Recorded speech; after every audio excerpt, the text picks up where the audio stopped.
El 22 de abril del año 2000, en la carretera Monumental que queda en las afueras de la ciudad de La Habana, dos policías ven a una mujer que estaba actuando de una manera bastante sospechosa, ya que estaba arrojando bolsas de basura a un basurero que quedaba en esa zona. La policía se acerca para cuestionarle y preguntarle lo que había dentro de esas bolsas. Sin embargo, cuando se acercan se dan cuenta que la cara de ella les era muy familiar, ya que se trataba de Sarita Malberti, una reconocidísima actriz de ese momento. Igualmente le preguntan por el contenido de las bolsas y ella le dice que era carne podrida. Sin embargo, tenía un comportamiento bastante errático y se encontraba muy nerviosa.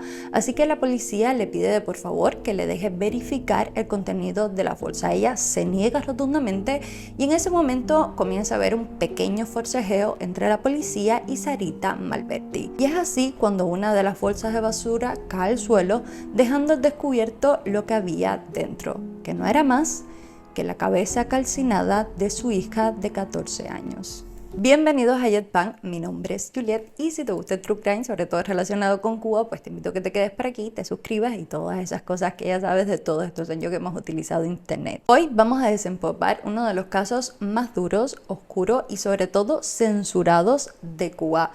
La verdad es que me he esforzado muchísimo en buscar información, pero aún así está demasiado censurado. Es casi imposible tener información acerca de este caso, porque además de ser un caso muy oscuro, también involucra a una de las familias más influyentes del arte en Cuba. ¿Cómo? Guantanamera, Guajira Guantanamera. Así que sin más, vamos a comenzar. Sarita Malberti nació en 1946 en Santo Suárez, en La Víbora, que pertenece al municipio 10 de octubre de la ciudad de La Habana. Fue la menor de dos hermanas y su familia provenía de ser médicos o trabajaban en otras cosas, pero nadie estaba relacionado con el mundo del arte. Sin embargo, Iraida, que es su hermana mayor, y ella desde muy pequeña se interesaron en este mundo y a partir de aquí toda su descendencia está relacionada de alguna manera con el mundo del arte, sobre todo en Cuba. Sarita se convirtió en una actriz súper reconocida de ese momento. Hacía papeles de jovencita, de niña, de adolescente y sobre todo salía mucho en Horizonte, que es un espacio televisivo donde se transmitían diferentes novelas. Dentro de este espacio, una de las novelas más reconocidas de ella era La Peña del León, que hacía de la hija de Melesio, que era un personaje muy querido de ese momento y era interpretado por Reinaldo Miravalles, quien para muchos es el mejor actor cubano de todos los tiempos. Cuando yo dije, bueno, por aquí llegó Melesio, usted se puso nervioso. Si usted está comiendo algo y no me quiere dar, me lo dice ahora mismo porque recojo los matules y me voy para la comunidad. Una de las películas también más reconocidas de ella era Un señor muy viejo con alas enormes y también hacía muchos doblajes. Ella era una actriz de doblaje y tenía una voz muy especial, por lo tanto hacía muchísimo trabajo de este tipo. Si no eres tan joven seguramente recordarás películas animadas o muñequitos como se dice en Cuba como Voltu 5, El último unicornio, Tecnopolis, Doraemon, El lago de los cisnes, Cyborg 009, La leyenda de la supergalaxia, El pájaro del espacio. También hacía muchísima radio, que era bastante importante en eso. Y ahora vamos a hablar muy brevemente de Iraida Malberti, que aunque no está directamente relacionada con el caso, sí es importante que se conozca un poco el contexto familiar donde suceden todas estas cosas para que se pueda entender quizás mejor la censura tan grande que conllevó este caso. Bueno, Iraida Malberti desde los 3 años comenzó en clases de ballet. Como les comenté, ellas desde muy pequeñita estaban muy interesadas en el mundo del arte, pero no fue hasta 1960 cuando Iraida comenzó a trabajar como coreógrafa en el primer programa para niños que se hizo después del triunfo de la revolución. Este programa se llamaba El mundo de los niños. y más tarde fue la directora del ballet infantil de la televisión cubana, donde estuvo trabajando pues muchísimos años. Ella también participó en diferentes programas como Tía Tata cuenta cuentos, El Circo y Dice una mariposa, etc. Tenía un recorrido igual bastante amplio. Se casó con Carlos Cremata Trujillo, quien también era actor y más tarde fue una de las víctimas del avión que salía de Barbados con dirección a Cuba y pues sufrió un atentado terrorista en 1976. Del matrimonio que tuvieron Iraida Malvetti y Carlos Cremata, pues tuvieron 3 hijos que se llamaban Carlos Alberto, Juan Carlos y José Carlos. No se complicaron mucho con el nombre, hay que decirlo. Bueno, Carlos Alberto, que creo que es el mayor de los 3, fundó y dirigió y dirige actualmente, pues en su momento lo fundó y codirigió junto a su madre Iraida La Colmenita, que es una compañía teatral infantil, una de las más importante, bueno, la más importante de Cuba en cuanto a niños se trata. Yo me acuerdo que en mi época era un sueño pertenecer a La Colmenita. Yo misma quería pertenecer a La Colmenita, pero también era bastante difícil llegar. Bueno, no lo sé.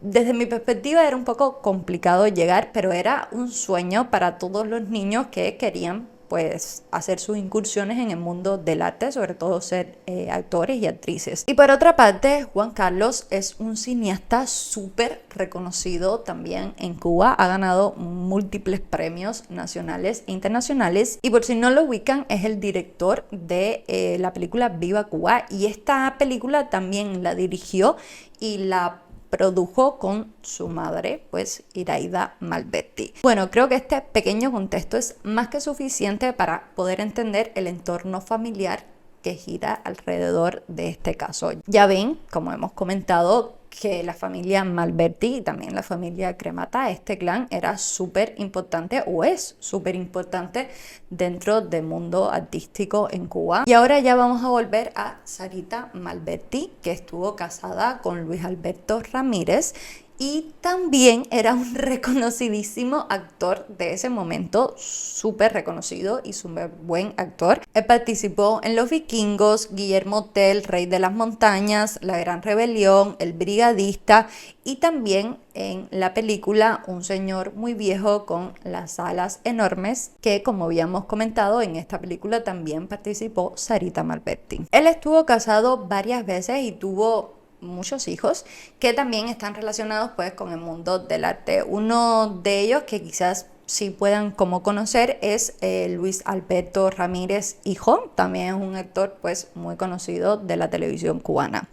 En fin, que en el matrimonio con Sarita Malvetti pues tuvieron 2 hijos que se llaman Guillermo Ramírez Malvetti y Amaury Ramírez Malvetti. Por su parte, Guillermo es un escultor y diseñador de escenografías que ha hecho diferentes exposiciones, también es profesor de la universidad, ha ganado diferentes premios y Amaury es un compositor de música para cine y televisión. Ha trabajado con sus primos Cremata tanto en La Colmenita como por ejemplo también en la película Viva Cuba y su música también ha estado en programas como por ejemplo Vivir del Cuento. Como es obvio, todos los hijos del clan Cremata, Ramírez y sobre todo Malvetti pues están relacionados con el mundo del arte. ¿Qué quiere decir esto? Que nacer en esta familia, en este clan, era sinónimo a ya tener éxito dentro de este mundo. Y no iba a ser menos para Suzette Malvetti, que es la hija de Sarita Malvetti. Sarita se divorcia de Luis Alberto y tiene una relación posterior con otro hombre de la que nace Suzette Malvetti. Nace en 1986 y su nombre artístico, porque ya te lo digo que desde pequeña va a estar relacionada con este mundo,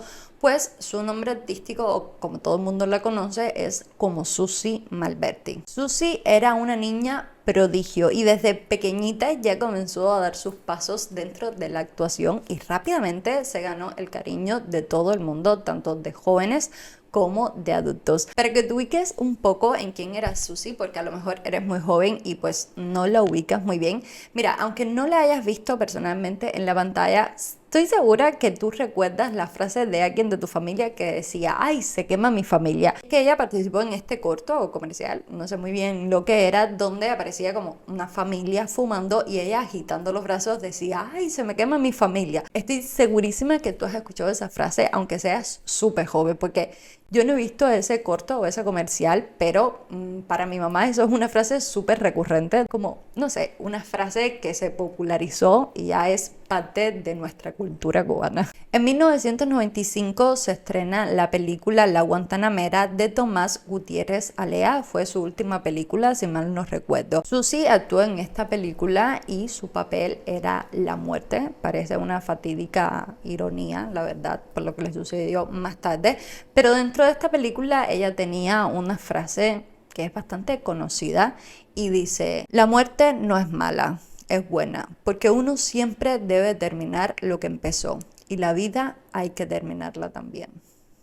Sarita y Susi vivían solitas, ellas dos, en una casa o un apartamento que quedaba en la calle K entre 21 y 23, detrás justo de Copelia, en El Vedado, pues la ciudad de La Habana. Sarita estaba súper obsesionada con Susi y quería convertirla como en una estrella mundial. Pero esta obsesión no era como muy coherente porque Susi ya era realmente buena, era muy pequeña y muy buena. Muchos de sus compañeros con los cuales trabajó estaban realmente impresionados con la inteligencia tan avanzada que Susi tenía, además que era muy ingeniosa, y también decían que era como muy disciplinada y comunicativa. Pero parece que para Sarita no era suficiente porque en 1999 la sacó de la compañía de teatro infantil a la que pertenecía y le comenzó a dar clases de teatro pues personalizadas para convertirla en esta gran estrella que ella esperaba que fuera Susi. La cuestión es que Sarita comenzó a manifestar algunos problemas mentales y se retiró muy joven de la actuación, ya en el año 2000, que ella tenía 54 años solo, era una persona bastante joven,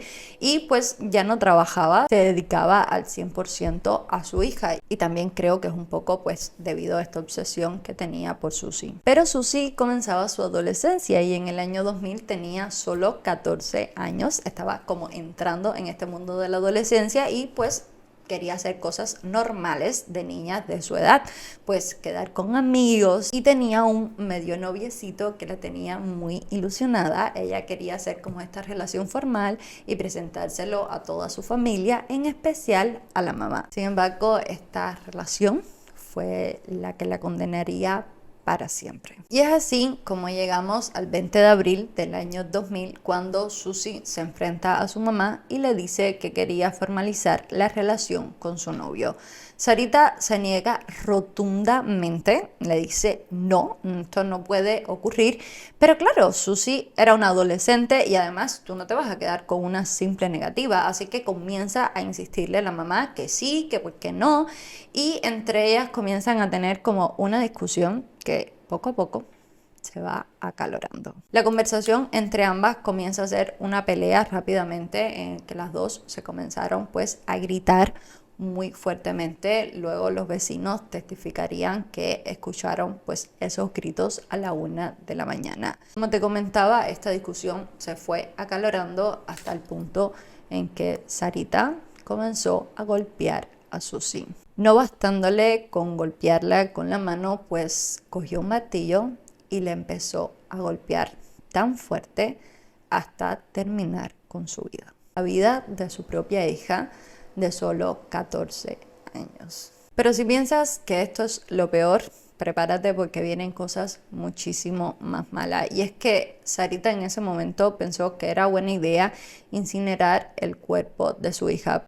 Pero ya te lo digo de antemano, estas cosas son imposibles porque los huesos humanos son bastante duros y para lograr que estos huesos se hagan ceniza, pues se requiere de temperaturas súper altas y nadie en una casa normal pues podría conseguir esas temperaturas. Así que después de que se dio cuenta de que esta idea era una rotunda basura, pues decide cortar el cuerpo de Susi en varios pedazos pequeños para luego deshacerse de esos pedazos. Lo primero que hace es separar pues la parte superior del cuerpo, o sea, la cabeza, de la inferior, y esta inferior pues la corta o la divide en varias partes que va colocando en las bolsas de nylon de color negra que luego pues se encontraría más adelante. 2 días más tarde, el 22 de abril, es cuando Sarita comienza a deshacerse de todas esas bolsas y las va arrojando por diferentes puntos de la ciudad hasta llegar a la carretera monumental que queda en las afueras de la ciudad de La Habana. Imagínense todo lo que recorrió, y es cuando se encuentra con esos 2 policías que le piden de por favor que les enseñe lo que había dentro de esas bolsas. Ella en un primer momento le dice que es carne podrida. Al final, por suerte, los policías no se lo creyeron y sí que intentaron revisar. Es cuando tienen como el forcejeo y una de las bolsas se cae y es cuando queda al descubierto la cabeza calcinada de Susie. Para los policías esto fue una escena bastante terrorífica. Ellos se quedaron como que no se lo esperaban para nada. Lo menos que se imaginaba que iba a salir de esas bolsas era eso. Y les tomó un tiempo como procesar pues la situación o lo que estaba ocurriendo. Sarita es detenida en ese mismo momento y se traslada para el DTI, que es el Departamento Técnico de Investigaciones en Cien y Aldabó. Más tarde deciden que lo mejor es trasladarla para el hospital psiquiátrico conocido popularmente como Mazorra. En este hospital es atendida o evaluada por el doctor Mario Colli, que tras hacerle diferentes test y pruebas pues determina que Sarita Malberti había cometido canibalismo con su hija Susie. Se había comido una parte del muslo. Además dice que Sarita se encuentra en un estado psicótico y que en ese momento pues niega haber cometido todos esos actos, no se acuerda absolutamente de nada. También determina que ella tiene una depresión bastante severa o bastante profunda y que tiene como pensamientos de desvivirse por ella misma. Así que recomienda que en el hospital o en la sala donde ella está, que se quite cualquier elemento que pudiera utilizar para hacerse daño. Sin embargo, estas recomendaciones no se llevaron a cabo y el 28 de abril, 6 días después de haber cometido este acto tan terrorífico, se encontraron a Sarita Malberti también sin vida. Ella se había desvivido a ella misma y lo había hecho por ahorcamiento. ¡Wow!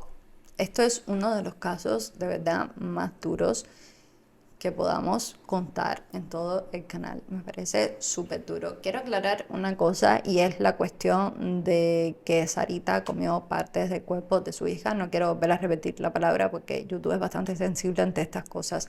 Y es que esto, a ver, la información en este caso es bastante restringida, como ya he comentado en varias ocasiones.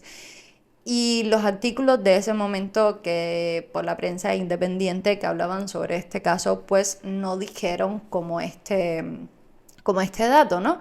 Lo que pasa es que yo les dije que me esforcé bastante en buscar información y encontré una tesis de maestría de la Universidad de San Carlos de Guatemala que era con temas de psicoanálisis forense, donde estudiaban este caso y es ahí donde pues comentaban que los resultados de las evaluaciones que había hecho el doctor a Sarita y era donde decían pues que Sarita había hecho ese acto con su hija. En fin, los vecinos posteriormente declararon que sí habían escuchado pues los gritos, la pelea entre ambas y habían escuchado ruidos de martillazo también. Lo que pasa es que estaban un poco como acostumbrados, a lo mejor no a que se pelearan tan fuertemente, pero sí es verdad que Sarita hacía como bastante ruido luego en la casa porque ellos decían que estaba como trastornada.